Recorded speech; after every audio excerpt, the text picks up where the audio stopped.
Hospitali ya Mediheal kaunti ya Uasin Gishu imesalia chini ya uchunguzi mkali kufuatia madai ya ulanguzi wa figo na viungo vingine vya mwili. Nyuma yangu ni hospitali ya Mediheal ambapo upandikizaji wa viungo zaidi ya 400 imeweza kufanywa tangia mwaka 2018.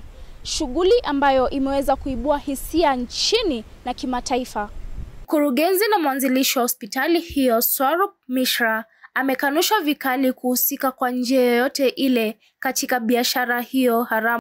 Akizungumza na wanahabari, Mishra amesisitiza kuwa Mediheal haijawahi kushiriki katika shughuli yoyote isiyo halali ya upandikizaji wa viungo na kwamba taratibu zote zimefuata sheria za Kenya pamoja na viwango vya kimataifa vya tiba. Hata ingawa hospitali hiyo imeripoti zaidi ya upandikizaji 300 uliofanyika kwa mafanikio, wakili wa Mediheal Katwa Kigen amewakosoa wanahabari akidai habari ya hapo awali iliyofanywa na kituo cha Ujerumani cha Deutsche Welle ilikuwa potovu. We've issued a demand letter to those German media outlets for false misrepresentation.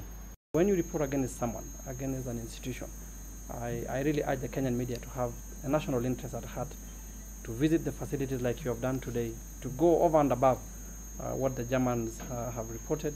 Huku Kigen akihoji kuwa Kenya ni mojawapo ya nchi zenye mvuto Afrika na duniani katika sekta ya afya, Dr. Mishra amesema kwamba hospitali hiyo inashirikiana kikamilifu na uchunguzi unaoendelea na haina jambo lolote la kuficha, huku akitoa wito kwa serikali kuendeleza ukaguzi huru wa shughuli zao za miaka 5 iliyopita. Kufuatia kusimamishwa kwa huduma na upandikizaji wa figo, Mediheal imesisitiza dhamira yake ya kutoa huduma za afya kwa njia ya kimaadili na wazi. Nikiripotia runinga ya Hubs kutoka kaunti ya Uasin Gishu, jina langu ni Makena Valerie.